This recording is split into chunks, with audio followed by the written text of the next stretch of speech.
E aí, beleza? Eu sou o professor Saulo Bezerra e hoje a gente vai terminar aqui a nossa aula de energia e metabolismo celular. Vamos para a parte 2 da nossa aula e bora lá! Metabolismo. Com certeza você já ouviu essa palavra. O que é metabolismo? Metabolismo refere-se a todas as reações químicas que ocorrem em um organismo. Então, isso é o metabolismo. São as reações químicas que ocorrem no seu organismo. E por que as pessoas falam que quem tem um metabolismo mais alto pode comer mais, quem tem um metabolismo mais lento pode comer menos? Porque essas reações químicas utilizam energia para acontecer. Então, quanto maior for a taxa dessas reações, mais energia você precisa. E da onde é que vem a energia? Da alimentação. Então, uma pessoa que tem um metabolismo mais lento, ela precisa de menos energia. Então, se ela comer mais do que ela precisa, ela vai engordar. Porque o seu corpo vai fazer o quê? Vai pegar essa energia que ele não está precisando e vai armazenar na forma de lipídios, gordura. Beleza? Bom, dois termos importantes aqui é o catabolismo e o anabolismo. Basicamente, anabolismo são reações que estão guardando energia. Catabolismo são reações que estão liberando energia. E no catabolismo, as reações estão degradando, estão quebrando moléculas para assim liberar energia. Já no anabolismo é o contrário, ela está montando moléculas, está formando moléculas, guardando energia. Lembra que a gente falou na última aula o exemplo do CO2 e o H2O? Os reagentes, ou seja, os substratos, CO2 e H2O, a soma deles tem menos energia do que o produto, que é o carboidrato. Então, o anabolismo seria pegar essas moléculas separadas e juntar elas formando uma. E dessa forma eu estou juntando energia. Beleza? Catabolismo é o contrário. Eu pego aquela molécula e quebro ela em duas. E nessa quebra, energia é liberada. E essa energia que é liberada, lembra que a energia é a capacidade de realizar trabalho. Então, quando você quebra uma molécula no seu corpo, essa energia que é liberada, ela é uma capacidade de realizar algum trabalho, o que inclui trabalho mecânico, movimento. Beleza? Então, vamos lá. Quilocaloria ou caloria. Primeiramente, veja bem, alguns livros diferenciam caloria com C maiúsculo e caloria com C minúsculo. Caloria com C maiúsculo é a mesma coisa que quilocaloria, que é a mesma coisa que 1000 calorias com C minúsculo. Beleza? Então, uma quilocaloria, que é a mesma coisa de caloria com C maiúsculo, é a quantidade de energia necessária para elevar a temperatura de 1 litro de água em 1 grau Celsius. Eu não gosto de utilizar esse termo caloria com C maiúsculo, prefiro utilizar quilocaloria. Por quê? Isso aqui pode gerar confusão, né? Imagine que você vai iniciar um parágrafo com a palavra caloria. Tem que ser maiúsculo, né? Então como é que você poderia diferenciar uma caloria com C minúsculo para caloria com C maiúsculo? Claro que existem alternativas. Então não tem problema nenhum você usar. Mas eu prefiro, para não confundir, eu prefiro usar sempre o termo quilocaloria, que é KCAL. Esse K, esse quilo, sempre significa 1000. Sempre que você vê o nome quilo em algum lugar, significa 1000. Quilograma, 1000 gramas. Kilojoule, 1000 joules. Kilowatt, 1000 watts. Kilobyte, 1000 bytes. Sempre esse quilo significa 1000. Então, quilocaloria são 1000 calorias. Uma quilocaloria é a quantidade de energia necessária para elevar a temperatura de 1 litro de água em 1 grau Celsius. Então, veja bem. Quilocaloria é o que a gente utiliza para medir a energia dos alimentos. Por exemplo, eu acabei de olhar ali numa caixa de leite que um copo pequeno, 200 ml de leite, tem 114 quilocalorias. O que isso quer dizer? Significa que um copo de leite tem a capacidade de gerar um calor necessário para aumentar 1 litro de água em 114 graus. Ou seja, a energia que está contida dentro de um copo de leite, se ela for liberada em 1 litro de água, ele vai passar do ponto de ebulição, vai ferver e vai evaporar 114 graus em 1 litro de água. Ou seja, aquilo é uma medida de calor, beleza? Então por que quanto mais calorias, mais eu engordo? Em primeiro lugar, veja que aquilo é medida de calor mesmo. Eu já falei para você na aula passada que conforme a energia vai sendo transformada de uma para outra, parte da energia é perdida na forma de calor. E é isso que mantém o seu corpo aquecido. Por que o seu corpo tem uma temperatura constante de 37 graus? Porque conforme as reações vão acontecendo, vai havendo transferência de energia de uma forma para outra, parte da energia é transformada em calor. Beleza? Então é calor mesmo. E por que quanto mais calorias tem no alimento, mais eu engordo? Porque é proporcional. Na verdade, o que faz você engordar é a energia química. Mas é proporcional. Quanto mais energia química um alimento tem, mais calor ele libera. Então a forma de medir quanta energia química tem é através do calor. Então quanto mais calor o alimento tem, mais você vai engordar se comer ele. Por quê? Porque se ele tem mais calor, significa que ele tem mais energia. E se o seu corpo precisa de 1000 calorias de energia, por exemplo, e você come mais do que isso, o seu corpo vai guardar a energia excedente na forma de gordura. Beleza? Então, essa é a relação entre o calor e a gordura do seu corpo. É isso. Beleza? Vamos falar dela, a adenosina trifosfato, vulgo ATP. Beleza? A ATP ela tem em média 7 a 12 quilocalorias de energia por mol de ATP. Beleza? Bom, um dos 3 grupos fosfato é ligado ao ADP por uma ligação covalente em uma reação que requer energia. Lembra que a ATP é a molécula, é a moeda da energia do seu corpo. Sempre que o seu corpo precisa de energia, por exemplo, para eu levantar meu braço, da onde é que vem essa energia? Da ATP, adenosina trifosfato. É a ATP que vai ser quebrada para liberar energia para o meu braço se movimentar. Então, quando a ATP é quebrada, a energia é liberada e essa energia é transformada em energia mecânica para eu movimentar o meu braço.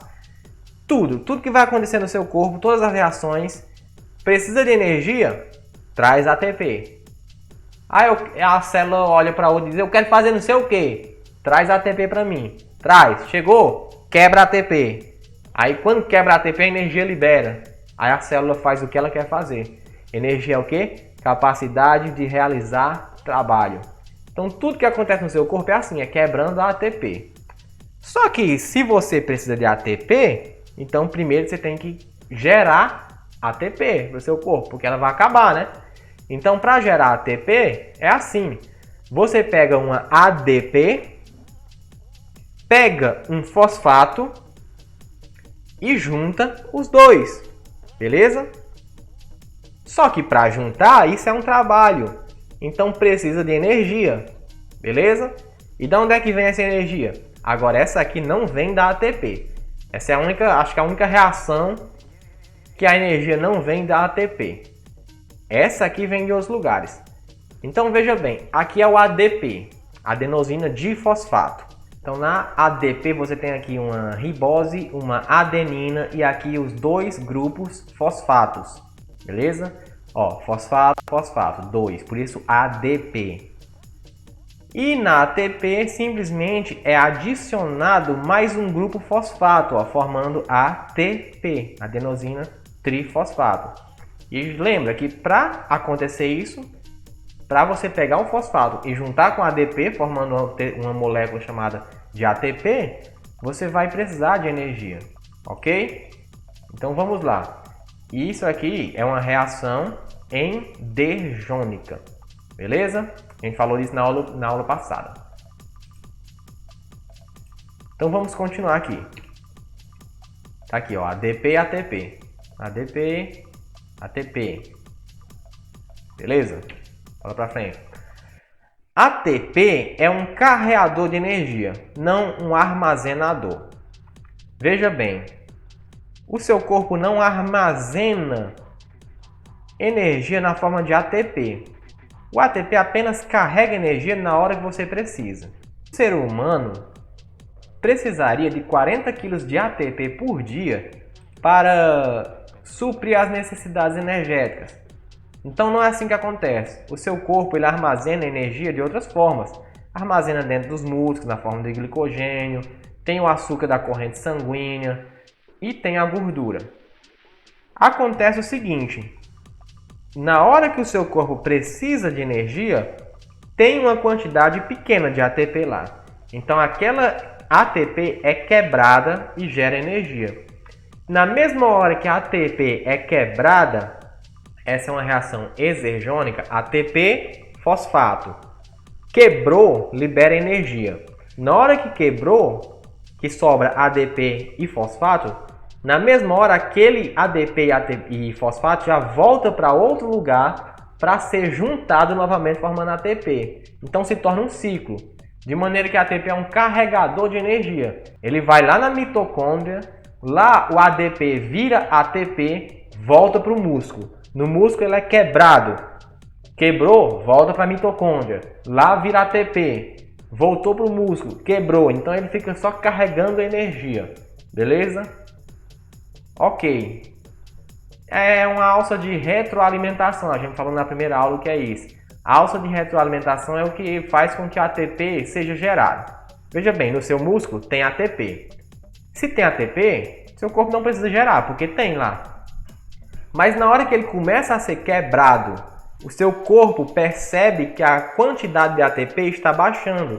Isso gera a alça de retroalimentação, que faz com que a mitocôndria comece a produzir ATP.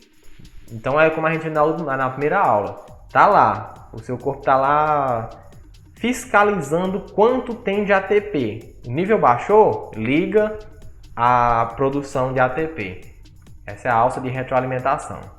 Beleza? As vias metabólicas que rendem a maior quantidade de ATP são as que requerem oxigênio, as vias aeróbicas ou oxidativas. Bom, e aqui a gente vai começar a falar das vias metabólicas. Mas antes de eu começar, já sabe o que eu vou pedir, né? Curte o vídeo, compartilha com seus amigos, se inscreve no canal e deixa um comentário aqui embaixo. Deixando o comentário, o YouTube vai entender que esse vídeo é um vídeo importante, é um vídeo interessante. Então se você está gostando do vídeo, deixa um comentário aí para você ajudar o canal a crescer, beleza? Então bora continuar. Ok, veja bem, a ATP é a molécula que o nosso corpo utiliza quando ele precisa de energia. Por exemplo, você vai fechar sua mão. Para fechar sua mão, os músculos que fazem esse fechamento da mão, eles precisam de energia. De onde é que vem essa energia? Da quebra da ATP. Quando a ATP é quebrada, então você tem aqui a ATP e você arranca um grupo fosfato dela, você quebra a ATP. Nessa quebra, energia é liberada. E essa energia é o que o seu músculo vai usar para realizar o movimento, beleza? Então, quando você quebra a energia, você está transformando energia química em energia cinética, beleza? Mas como eu já falei, a quantidade de ATP é limitada. Então, na hora que o seu corpo quebra uma ATP, ela se transforma em ADP. Essa ADP imediatamente tem que ir para algum lugar para ser transformada em ATP novamente, para a ATP voltar e continuar o ciclo, né?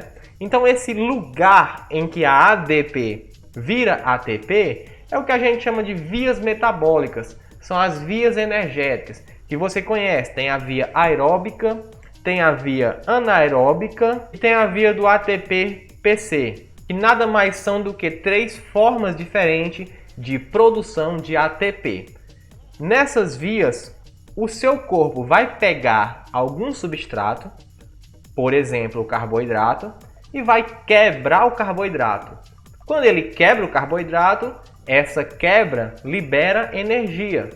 E essa energia é que o corpo vai usar para montar a ATP de novo. Transferência de energia. Tá vendo? A energia que estava no carboidrato, conforme o carboidrato vai sendo quebrado, ela vai sendo liberada e vai sendo armazenada na ATP. E a ATP vai lá para o músculo, lá ela é quebrada, a energia dela vai para o músculo, que se torna energia cinética. Então tudo isso está acontecendo no seu corpo para você fazer um simples movimento de fechar de mão. São várias transferências de energia, beleza? Vias catabólicas. A produção aeróbica de ATP a partir da glicose geralmente segue 2 vias: glicólise e o ciclo do ácido cítrico, também chamado de ciclo de Krebs. Ok, vamos falar agora. A via normal, digamos assim. O seu corpo precisa de ATP. Como é que ele cria ATP?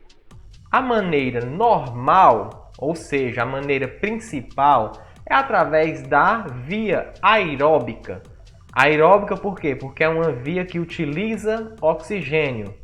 Então, é uma fábrica que utiliza oxigênio para degradar substratos, sejam eles carboidratos, lipídios ou proteínas. Então, ela vai utilizar oxigênio para degradar esses substratos. Como ela está degradando, então por isso que se chama via catabólica. Ela está quebrando, está degradando o alimento. Carboidrato, lipídio ou proteína.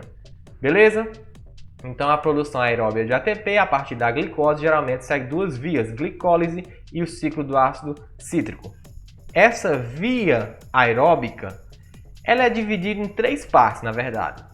Glicólise, ciclo do ácido cítrico, que muita gente chama de ciclo de Krebs, porque foi um cientista chamado Krebs que descreveu esse ciclo pela primeira vez. Porém, o autor desse livro disse que não gosta de usar esse termo, porque o Krebs descreveu mais de um ciclo em sua carreira. Então, se eu disser ciclo de Krebs, fica redundante, eu não sei bem sobre qual ciclo eu estou falando. Por isso ele prefere o termo ciclo do ácido cítrico. Então as 3 fases da via aeróbica são glicólise, ciclo do ácido cítrico e sistema de transporte de elétrons, que algumas pessoas também chamam de cadeia transportadora de elétrons. Lembrando mais uma vez, a função de todo esse sistema é extrair energia dos alimentos, do carboidrato, do lipídio e da proteína, extrair energia deles para com essa energia conseguir montar ATP, beleza? Então vamos lá. Os carboidratos entram na glicólise na forma de glicose, ok? Os lipídios são degradados formando glicerol e ácidos graxos, os quais então entram na via metabólica em diferentes pontos. O glicerol alimenta a glicólise e os ácidos graxos são metabolizados em acetil coenzima A. As proteínas são degradadas em aminoácidos que também entram na via em vários pontos. Veja bem, isso aqui é o ciclo todo, beleza? A principal fonte de energia do seu corpo é o carboidrato. Então, esse sistema é preparado para o carboidrato. Então, o carboidrato ele entra no começo do sistema e sai no final, ok? Já os lipídios, eles entram em locais diferentes nesse sistema. Como ele falou aqui, o lipídio é degradado em glicerol e ácido graxo. O glicerol entra na glicólise. Já o ácido graxo é transformado em acetilcoenzima A e ele não passa pela glicólise. Até porque o próprio nome já está dizendo, glicólise é quebra da glicose. Então, os lipídios não entram na glicólise, eles pulam uma etapa e já entram Aqui, ó, ácidos graxos entram aqui, ó. Se você quiser, você pode baixar o slide para dar um zoom. Deixa eu dar um zoom aqui. Olha só, o glicerol entra aqui na metade da glicólise. A glicose entra no início. Os aminoácidos podem entrar aqui. Os aminoácidos podem entrar aqui. E os ácidos graxos entram aqui. Ok? Então, as formas que o seu corpo degrada esses alimentos. A via aeróbica, então, ela foi feita, digamos assim, para quebrar carboidrato. Porém, na falta de carboidrato, ela também vai quebrar lipídios e proteínas. Porém, eles vão entrar em momentos diferentes. Ok? Beleza, vamos para frente. Tanto a glicólise quanto o ciclo do ácido cítrico produzem pequenas quantidades de ATP. Então essas duas primeiras fases, elas geram ATP? Geram, mas é pouco. A sua maior contribuição para a síntese de ATP é armazenar energia nos elétrons carreados pelo NADH e FADH2. Então, na verdade, a principal função da glicólise e do ciclo do ácido cítrico é formar NADH e FADH2. Claro que eles também geram ATP, mas é pouco. A fase que mais gera ATP é a terceira fase, é o transporte de elétrons. Essa fase vai pegar o NADH e o FADH2 que foi produzido nas duas fases anteriores e vai transformar em ATP. Então olha só essa transferência de energia. Você come o carboidrato é quebrado, a energia é transferida para o NADH, um exemplo. Depois o NADH é quebrado e a energia é transferida para ATP. Depois a ATP é quebrada e a energia é transferida para a miosina, que faz a contração muscular para acontecer o movimento, energia cinética. Tá? E tudo isso acontece numa fração milésima de segundo. Os processos químicos no nosso corpo são numa velocidade absurda. Os processos produzem CO2 e H2O. Se você for analisando aqui, que a gente vai ver aqui cada fase dessas, você vai ver que nesses processos, conforme o carboidrato, ou lipídio, ou proteína vão sendo quebrados para utilizar a energia livre, nessa quebra vai sobrando e vai sendo eliminado CO2 e água. É o que a gente falou na aula passada, né? Então isso vai sendo eliminado. O CO2 vai sendo eliminado na respiração e a água em vários processos fisiológicos. Ok? Vamos lá, via aeróbica. Vamos analisar aqui. Produção de ATP. As vias catabólicas, que extraem energia de biomoléculas e transferem para ATP, são resumidas nessa figura de oxidação aeróbica da glicose. Aeróbica ou aeróbia, tanto faz. Autores diferentes utilizam nomenclaturas diferentes. Tanto faz. Eu costumo chamar mais de aeróbica, mas muita gente chama de aeróbia. Não faz diferença. Então a mesma coisa que eu já disse, a glicólise e o ciclo de ácido cítrico produzem pequenas quantidades de ATP diretamente, mas suas maiores contribuições para a síntese de ATP são elétrons com alta energia, que são carregados pelo NADH e pelo FADH2, para o sistema de transporte de elétrons na mitocôndria. Beleza? Metabolismo aeróbio da glicose. A produção de energia a partir de uma molécula de glicose pode ser resumida nas seguintes equações. Deixa eu dar um zoom aqui. Glicose mais oxigênio mais ADP mais fosfato é igual a, ou seja, se transforma. Tudo isso se transforma em CO2 mais água mais ATP. Então, a equação é essa. Beleza? Em relação a quantidades, veja bem. Um carboidrato mais 6 moléculas de oxigênio mais 30 ou 32 ADP mais 30 ou 32 fosfatos é igual a 6 moléculas de CO2 mais 6 moléculas de água mais 30 a 32 ATP. Beleza? Continuando. São as 3 fases, né? E a gente vai ver de uma por uma. Passando aqui. Glicólise. Olha essa glicólise como é interessante. O próprio nome, lise, é quebra. Glicólise é quebra da glicose.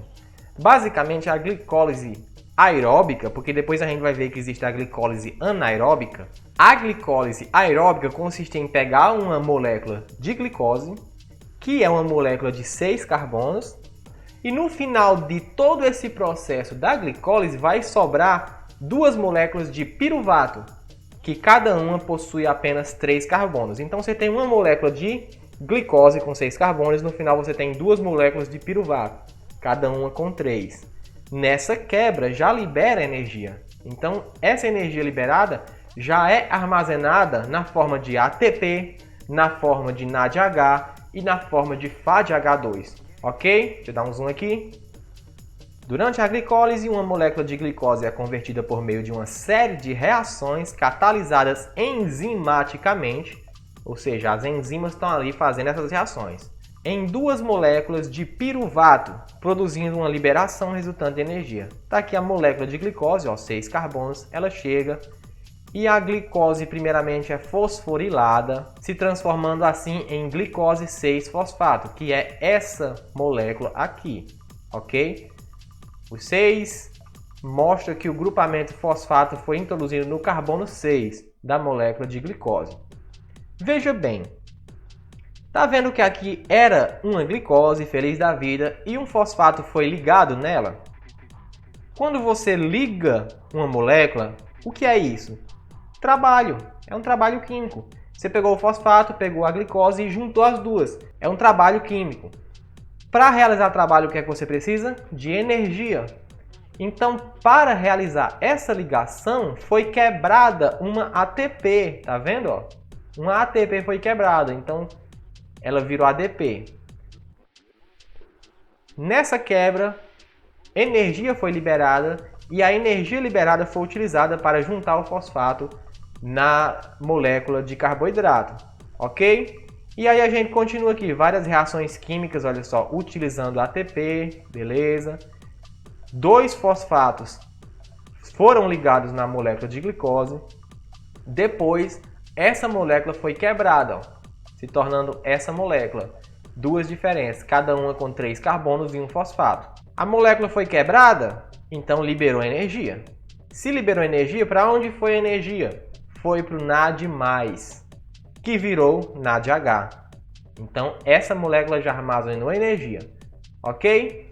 E continuando, mais fosfato vai sendo ligado e as reações continuam, até que no final o fosfato é eliminado. E se está quebrando, está gerando energia e essa energia está sendo armazenada aqui, ó, na forma de ATP. Ele está mostrando aqui, ó, 2 ATPs que foram criadas e um NADH, beleza? E no final de todas essas reações, sobrou o que? Piruvato, que é essa moléculazinha com 3 carbonos. Só que sobrou 2 moléculas de piruvato para cada molécula de glicose, beleza? Na glicólise, uma molécula de 6 carbonos de glicose se transforma em 2 moléculas de 3 carbonos de piruvato. 2 passos da glicólise requerem energia do ATP, ou seja, quebra ATP. Outros passos armazenam energia no ATP. Então, alguns passos usam energia, outros passos armazenam energia. A glicólise não requer oxigênio, sendo assim a via comum para os catabolismos aeróbio e anaeróbio da glicose. Calma. A glicólise é um passo que não requer oxigênio. Você percebe aqui em toda a glicólise não foi utilizado o oxigênio. Teve um passo dela aqui que liberou água, tá vendo? Mas em nenhum passo foi utilizado o oxigênio. Então, ela é anaeróbica. Por isso que às vezes você vai gerar ATP para o seu corpo apenas pela glicólise de forma anaeróbica. Mas calma, isso é exceção, já já você vai entender. Veja bem, os passos 5 e 9 ocorrem 2 vezes para cada glicose entra no ciclo. O piruvato é o ponto de interseção entre os metabolismos aeróbico e anaeróbico da glicose. Pronto, quando chega aqui no final, ó, o piruvato, é aqui que vai definir se o metabolismo vai ser aeróbico ou anaeróbico. Por quê? Se no final existir oxigênio, o ciclo continua. vai para o ciclo do ácido cítrico, vai para o próximo passo. Se não tiver oxigênio, o piruvato não consegue ir para o próximo passo. Ele vai se transformar em lactato. Daqui a pouco a gente fala mais disso. Ok? Beleza, vamos para o próximo passo agora, que é o ciclo do ácido cítrico. Está aqui. Deixa eu dar um zoom de novo. E bora lá. Se uma célula possui oxigênio, cada piruvato formado durante a glicólise reage com a coenzima A para formar uma molécula de acetil-coenzima A e um dióxido de carbono. Então veja bem, está aqui o piruvato. Se tiver oxigênio na molécula, esse piruvato vai se juntar com essa coenzima A e vai se transformar em acetil-coenzima A. Cadê o oxigênio? Está aqui, ó. O oxigênio arrancou um carbono do piruvato, formando assim CO2. Então, ó, já tem aqui produção de CO2 e o CO2 vai ser eliminado na respiração. Então, o oxigênio veio aqui, ó, e arrancou um carbono do piruvato. Sobrou só dois. Os dois que sobraram se juntaram com a coenzima A, formando o que a gente chama de acetil-coenzima A. Se não tivesse oxigênio, o piruvato não iria se transformar em coenzima A. O piruvato iria se transformar em lactato. Beleza? Mas daqui a pouco a gente fala mais disso. Porém, ele tem oxigênio, o oxigênio vem, arranca um carbono, os dois que sobram se juntam com a coenzima A, formando o acetil-coenzima A. Depois, a coenzima A se solta novamente, os dois carbonos entram no ciclo do ácido cítrico. E a coenzima A que se soltou volta de novo. Lembra que a gente falou que a enzima não se altera nas reações? Ela vem, ó, se junta com o piruvato, depois ela se solta, os dois carbonos seguem o caminho deles e a coenzima A volta para fazer de novo o mesmo processo. Então aqui tem um ciclo e ali embaixo tem outro ciclo. Vamos lá.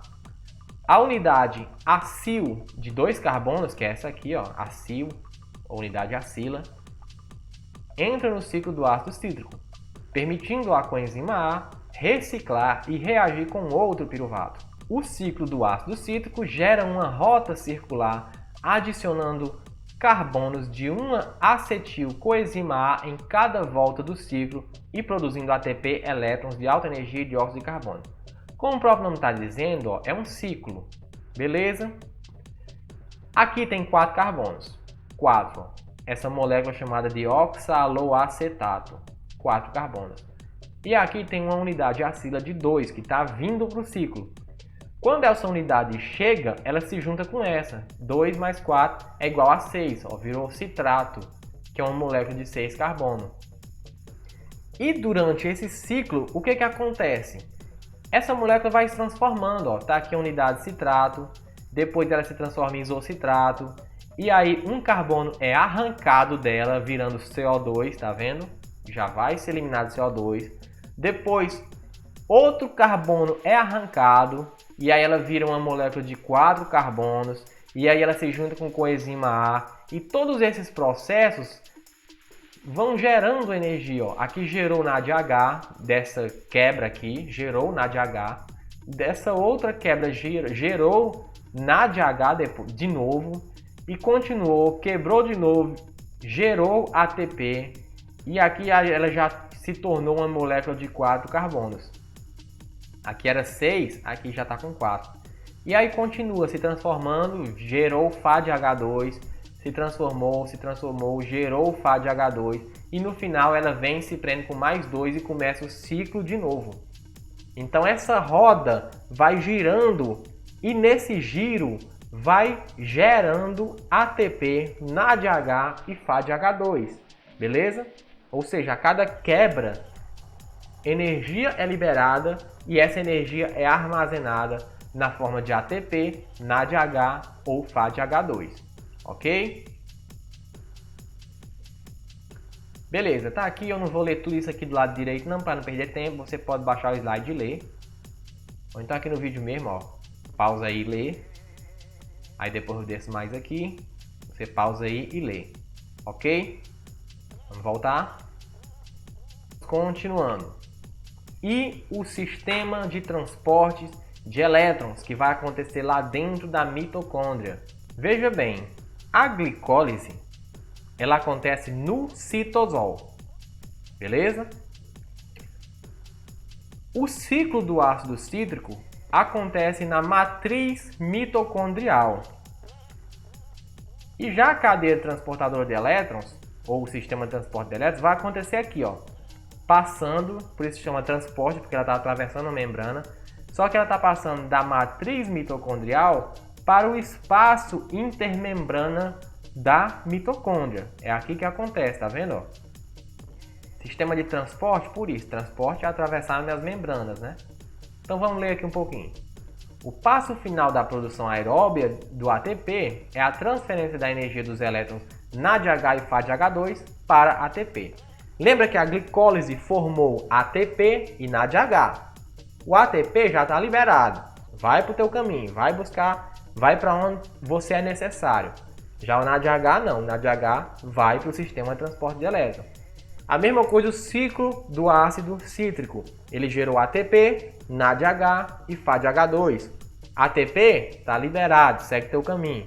NADH e FADH2 vem para a cadeia transportadora de elétrons, porque lá a gente vai transformar NADH e FADH2 em ATP, beleza?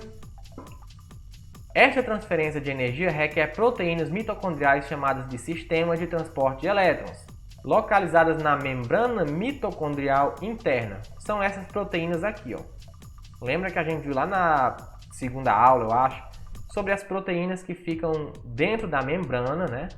Ficam na membrana, que elas servem para isso, para transportar coisas de um lado para o outro. Então tá aqui a proteína. As proteínas da STE incluem enzimas e citocromos contendo ferro. A síntese do ATP utilizando o STE é chamada de fosforilação oxidativa. Esse nome é bem comum. Uma vez que o sistema requer oxigênio para agir como o aceptor final de elétrons e H+. A teoria quimiosmótica diz que a energia potencial armazenada pela concentração de íons H+, no espaço intermembrana é utilizado para construir a ligação do ATP. Veja bem, o NADH e o FADH2, que são chamados de carregadores de elétrons, eles vêm e eles liberam aqui o seu H, ou seja, hidrogênio. E essas proteínas jogam hidrogênio para o espaço intermembrana. Isso faz com que a concentração de hidrogênio aqui seja maior do que aqui. Consequentemente, como essas proteínas estão fazendo um transporte ativo, elas estão pegando e jogando aqui, essa proteína chamada ATP sintase, ela faz um transporte passivo. Ou seja, simplesmente pelo fato de a concentração ser maior aqui do que aqui, então esse H+ vai tentar voltar por aqui. E quando ele volta, essa proteína extrai o elétron dela, extrai a energia dela e faz com que o ADP se ligue ao P, formando ATP. Então é assim que a cadeia transportadora de elétrons gera ATP, beleza? E aí ela monta todos os ATPs que faltam, sendo que no final, todo esse ciclo, glicólise, ciclo do ácido cítrico e sistema transportador de elétrons, para cada molécula de glicose, eles geram 30 ou 32 moléculas de ATP, beleza? Bora para frente, estamos mais perto do fim. Via anaeróbica, vamos falar agora sobre a via anaeróbica, que ela é o início da aeróbica. Lembra? Glicólise, ciclo do ácido cítrico, sistema transportador de elétrons. A glicólise pega a glicose e transforma em piruvato.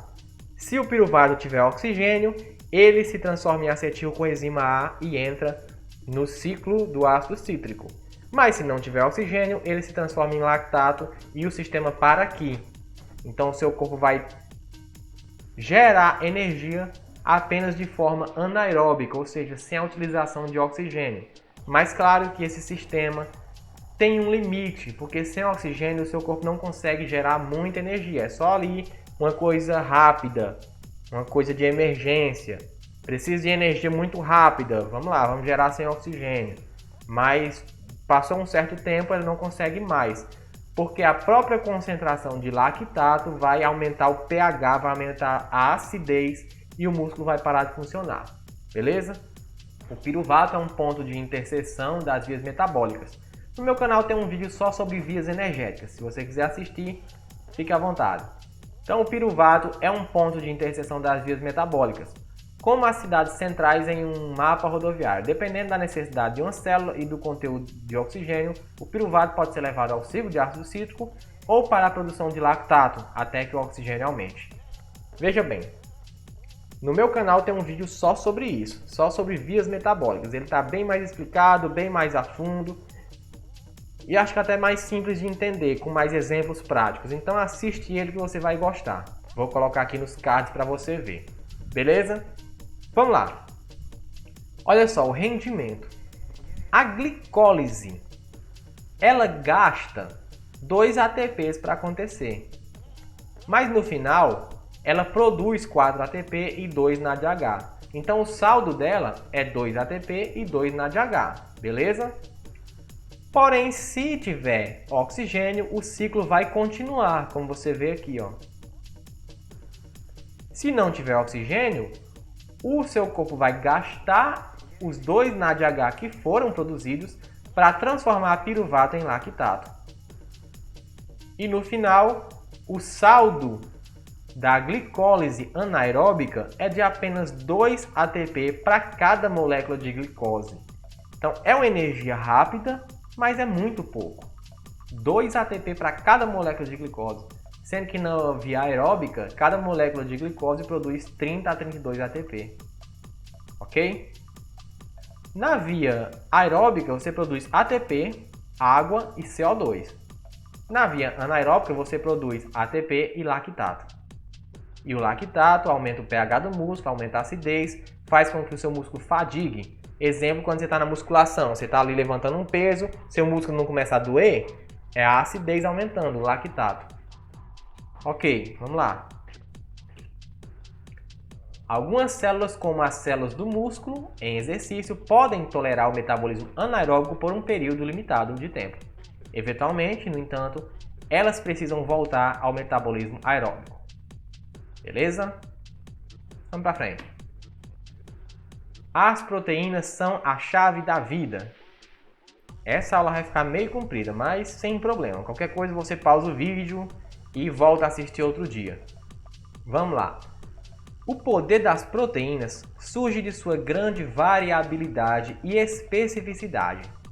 A síntese das proteínas utilizando 20 aminoácidos pode ser comparada à criação de uma linguagem com um alfabeto de 20 letras. Bom, aqui a gente já saiu do assunto das vias metabólicas, que são as vias de produção de ATP.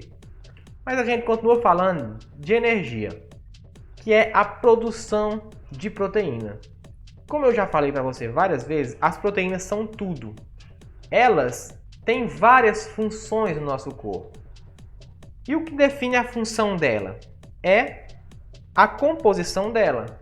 Se uma proteína tem determinado formato, determinada composição, tanto as substâncias que tem nela podem alterar sua função, como o simples formato dela altera sua função.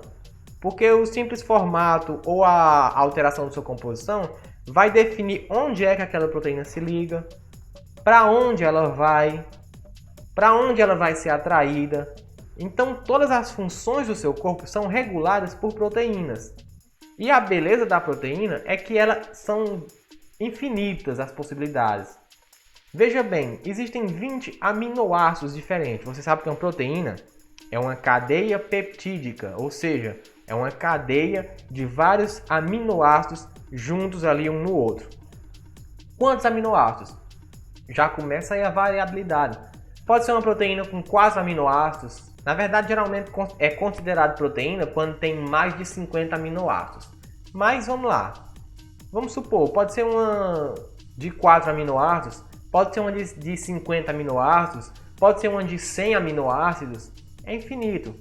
Sem contar que, como existem 20 aminoácidos diferentes, é como se fosse um alfabeto com 20 letras. Quantas palavras você pode criar em um alfabeto com 20 letras?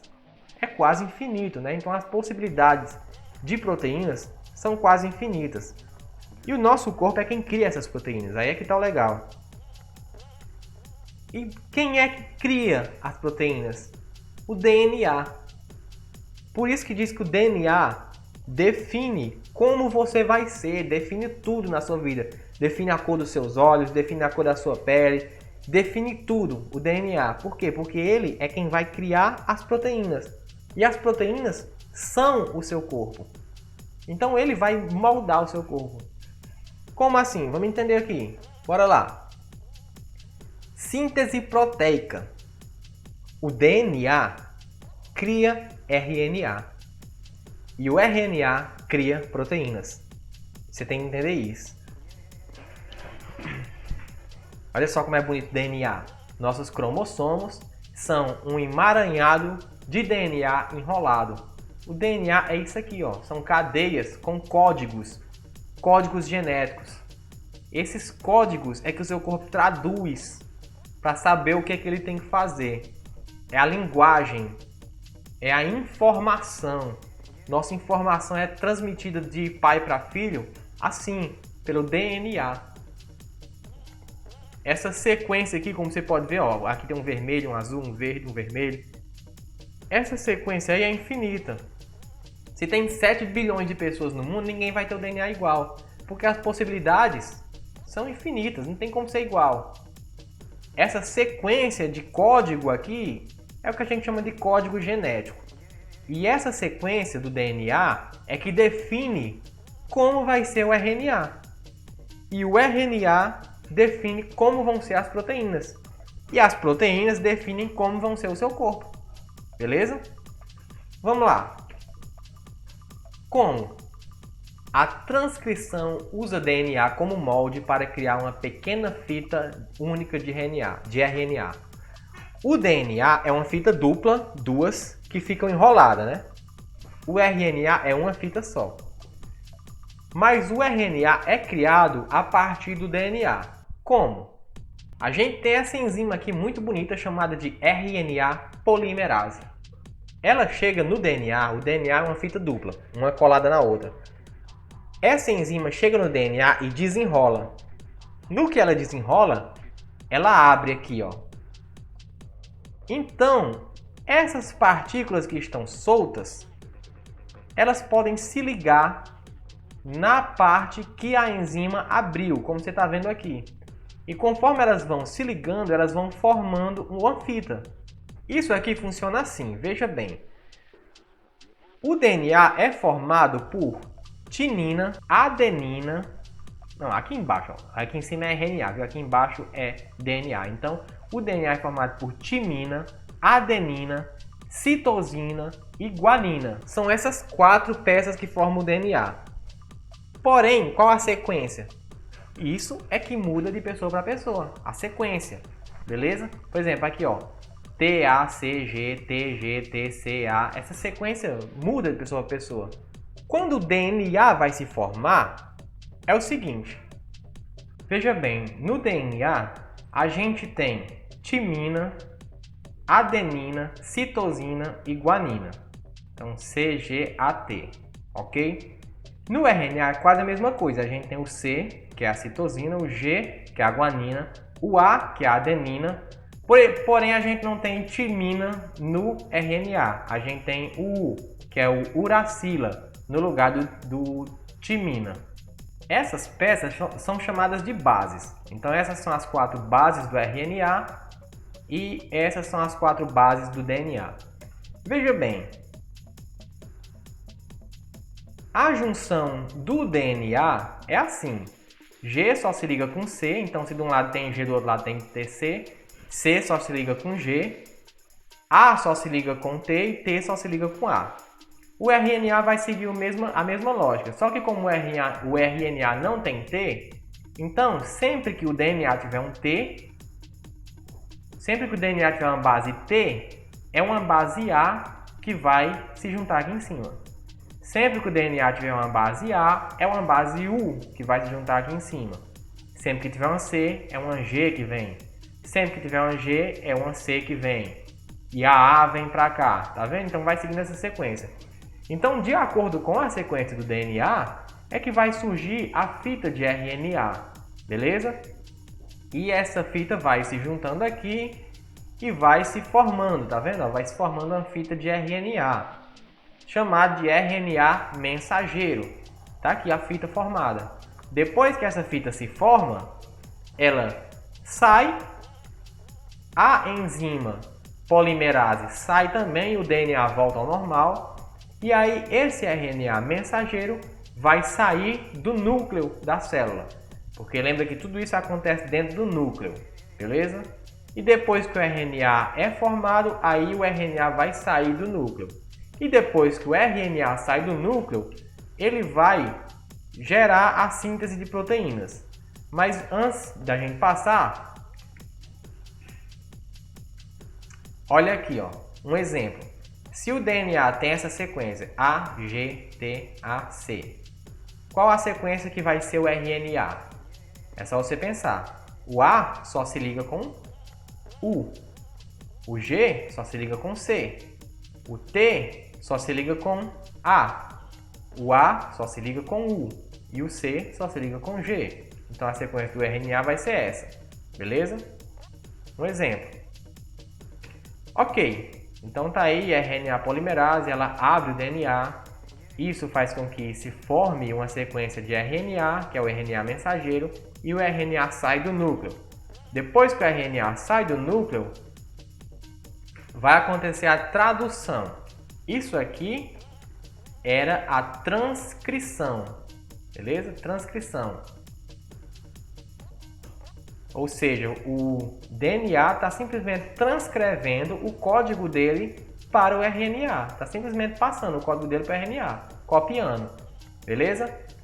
Depois que o RNA sai do núcleo, vai acontecer a tradução, ou seja, aquele código do RNA vai se transformar em uma proteína.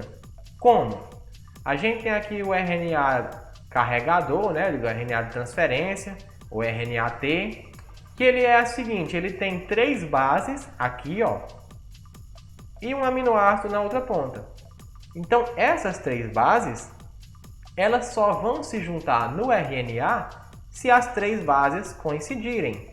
Então, vamos supor, lá no citosol da célula, tem várias pecinhas dessas aqui flutuando lá. Quando o RNA mensageiro chega, todas essas pecinhas vão correr para ele, para tentar se prender nele. Porém, elas só vão se prender se a sequência for correta. UCA. A sequência de baixo tem que estar correta para se prender. E aí, se a sequência estiver correta, elas se prendem. E no que elas se prendem, elas deixam o aminoácido que elas tinham aqui, ó. Isso vai formando uma sequência de aminoácidos, ou seja, vai formando uma proteína. Então ela vem, se prende, solta o aminoácido e depois ela sai. E assim vai formando essa proteína, ok? E essa proteína ela vai formando uma fita. Mas depois que ela formar a fita, ela ainda vai ser moldada para formar a forma final da proteína. Beleza? Olha aí. Transcrição, RNA polimerase, o RNA mensageiro sai. Quando ele sai, ele se liga nos ribossomos e lá acontece a tradução. O RNA-T traz um aminoácido, se liga. O RNA-T traz um aminoácido, se liga no RNA e vai formando a cadeia peptídica, ou seja, vai formando aqui uma proteína. Beleza?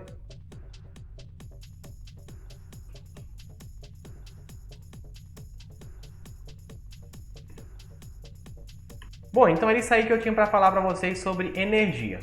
Então até a nossa próxima aula. Não se esquece de curtir aqui o vídeo para ajudar o canal, beleza? Então até o próximo vídeo e valeu!